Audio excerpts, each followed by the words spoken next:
this is our first reading for Full Cicada Moon, and I am going to read for 10 minutes and see what we get, okay? However, this time I'm going to start from this first, when you first open the book. So it's not the first page of the book, just when you first open, okay?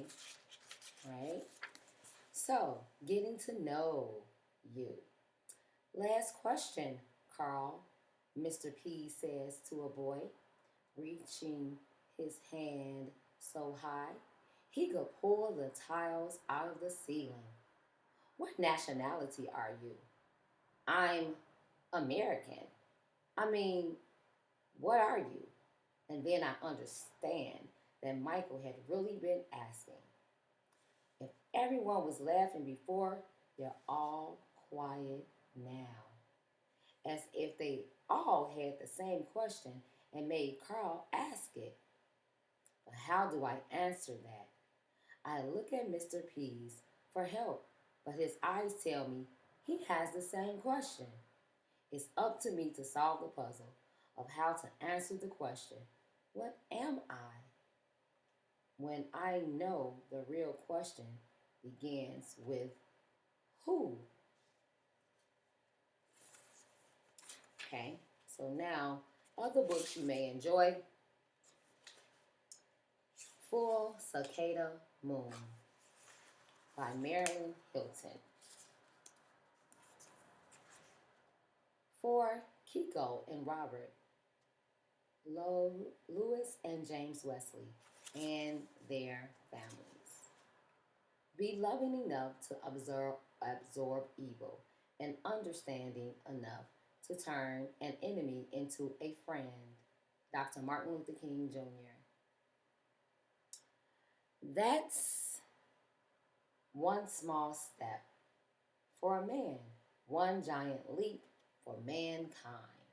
Neil Armstrong. Full Cicada Moon.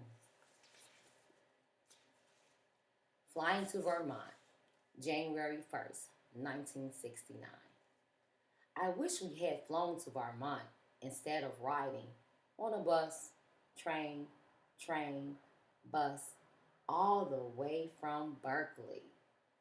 10 hours would have soared compared to 6 days, but 2 plane tickets, one for me and one for Mama, would have cost a lot of money, and Papa already spent so much when he flew home at Thanksgiving. Mama is sewing buttons on my new slacks and helping me fill out the forms for my new school in Hillsboro, our new town. This might be a new year, but 7th grade is halfway done, and I'll be the new girl. I'm stuck at the ethnicity part. Check only one, it says. The choices are white, black, Puerto Rican, Portuguese, Hispanic, Oriental, other. I am half mama, half papa, and all of me. Isn't that all anyone needs to know? But the form says all items must be completed. So I ask, other?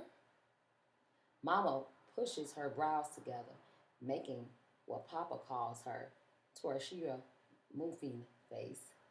Check all that apply, she says. But it says just one. Do you listen to your mother or a piece of paper? I check off black, cross out Oriental, and write Japanese with a check mark. What will we do now, Mimi-chan? Mama asked, which means, will you read or do algebra so you're not behind? Take a nap, I say. Mama frowns, but I close my eyes and pretend we're flying. The bus driver is the pilot, and every bump in the road becomes an air pocket in the sky. A jolt wakes me up. I was dreaming. My Hatsuyumi, the first dream of the year. If I tell my Hatsumi, it won't come true because in Japanese, speak sounds just like let go. And if my dream meant good luck, I don't want it to let go. I dreamed I was a bird, strong and brown and fast, with feathers tipped magenta and gold. I shot straight up into the air like a Saturn rocket, then swooped and dove, the sun warming my back. I pumped my wings, then glided over the desert and the sea. The air filled my lungs, the wind lifted my wings higher and higher. Over the mountains and above the clouds, the moon grew large, and I stretched to touch it. Maybe it was a good luck dream, and this will be a good year for Papa and Mama and me. That's what I hope. But what if my Hasumi meant bad luck? Mama says to let go of your bad dreams by telling them. Papa says to bury your bad dreams in a hole as deep as your elbow. The ground in New England is frozen. So if I listen to Papa, I'll have to wait until spring. I'll listen to Mama instead and write my dream on paper. So either way, good luck or bad, my Hatsuyumi will not be spoken. I have never flown before, but one day, soar. I will soar. Wax and Gibbous. I studied the old farmer's almanac that Santa had put in my stocking from cover to cover. I like reading about the moon, and I've memorized all its names and phases. I know the moon tonight is waxing gibbous, almost the full wolf moon. It has chased us outside the bus window all the way from Boston. Bounding through the sky, skipping across rooftops, dodging trees like it has one last word to tell us. I remember, Papa said, if you leave eggs under a waxy moon, all your chicks will hatch. And Mama said, if you make a wish on the moon over your shoulder, it will come true. I whisper to the moon on my shoulder, I wish all of my dreams will hatch. Reflections. This bus lulls. Some people are reading, some are sleeping. Two ladies behind us are talking. The baby in front chuckles hoarsely. Someone is sipping tomato soup, and in back, Glenn Campbell is singing. Wichita lineman on the radio. All of us who don't know one another are riding together on this Trailsways bus to Vermont on the first night of 1969. It doesn't feel like Oshugogatsu, New Year's Day, because Mama couldn't make ozoni and sushi and black-eyed peas and collard greens, and we couldn't sip warm sake from the shallow cups.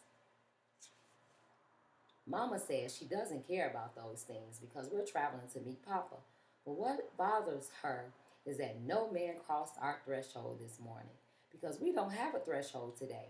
And that means we'll have bad luck all year. I told her we can find a man to visit our new house, but she said, too late. The lady across the aisle is knitting a scarf. She has been staring at Mama and me ever since the sun set. I want to stick out my tongue at her reflection in our window just to let her know. I know, but that would disgrace Mama and disappoint Papa. So I opened the Time magazine with the 3 Apollo 8 astronauts on the cover, the men of the year, that came just before we left. Which auntie Shashi slipped into my bed at the door with a note. Have a safe journey. Arriving.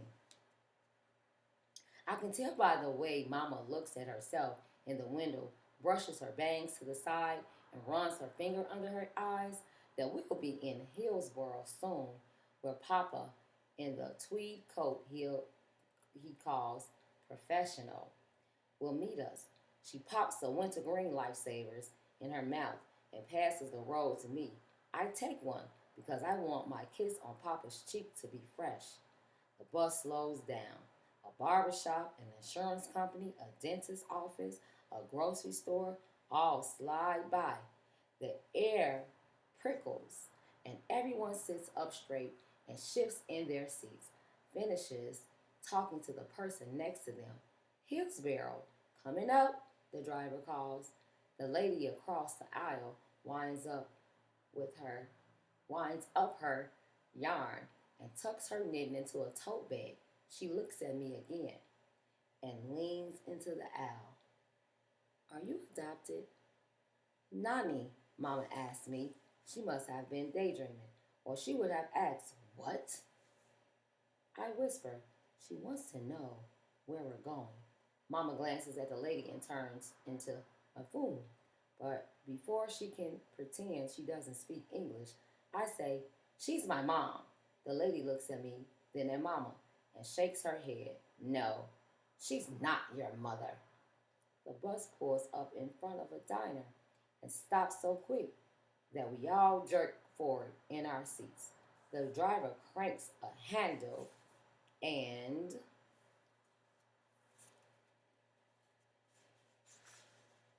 the door hisses open. He disappears outside as cold air scampers down the aisle. Papa is waiting in front of the diner wearing his coat and a red and gold scarf, Hillsborough College colors. When he sees me inside the bus, he waves, but I wave harder. Outside, I hold his hand in his pocket while he counts our suitcases, 4 plus my overnight case. The icy air pinches my cheeks, but my heart is warm. He drapes his scarf around my throat and says, now you're the professor. The knitting lady steps down from the bus for a breath of air. And this is my dad. See? I say and smile. She looks at Papa, at Mama, and back at me. Then, not smiling, she says, yes, I see, and walks toward the diner. When I know Mama and Papa can't see me, I stick my tongue out so far that it hurts. I'm going to keep going. I know I said 10 minutes, but I'm going to keep going. New house. Our new house smells like varnish and balsam, needles, and mouthballs. The floors are all wood, except the kitchen and the bathrooms, which are linoleum. They creak when I walk around in my socks, which I can't do for long because it's so cold that my scalp tightens. Halfway up the stairs is a stained glass window with a picture of flowers and butterflies in a garden, like spring. Papa opens the cellar door and flips the light switch. I peer down the dark, dusty staircase, and in the kitchen sink are the bowl and spoon Papa used for his cornflakes this morning. He shows Mama the cinnamon-colored dishwasher built under the counter and the garage disposal built into the sink. These are first for Mama. She opens the dishwasher door and pulls out the top rack. She says, and that's all. Papa and I look at each other. We know we'll find out what that means, but it won't be now. This is our room, Papa says, opening a door down the hall. A big bed with a yellow comforter sits against the wall. Papa is renting most of the furniture because we didn't own much in California. But before Mama and I left Berkeley, she shipped her tall china cupboard and her katatsu, the low table with a heater underneath. Where's my room? I ask. Papa takes my hand and leads me up a steep staircase. My room is at the top. It's the biggest bedroom I've ever seen. One side of the ceiling slopes halfway to the floor, and seats are built under the two windows. If you don't like it, you can trade with us, Papa says, but I say no. So fast that he can't take this room away. Later, Mama comes upstairs to tuck me in, like I'm five again. But tonight, because we're in our new house in our new town on the other side of the country, I want her to. She sits for a few minutes on my bed as if she needs to as much as I need her to. Papa has a week to get used to this new house. Papa has had a week to get used to this new house, and Mama and I will catch up. She kisses me good night and tucks the comforter all the way around my chin and goes downstairs. The light glows up the stairs, stretching her shadow on the wall. The sky outside is soft pink, and I smile into my comforter. It is like the soft pink is inside me, resting, breathing with me. Is this house making me feel this way? Or the snow outside? Or knowing our long trip is over? Or having a big bedroom upstairs by hearing Mama and Papa downstairs? And again, we're a family again after 4 months. That's it.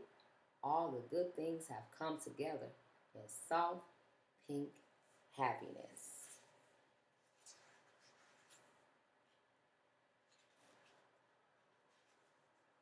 First night.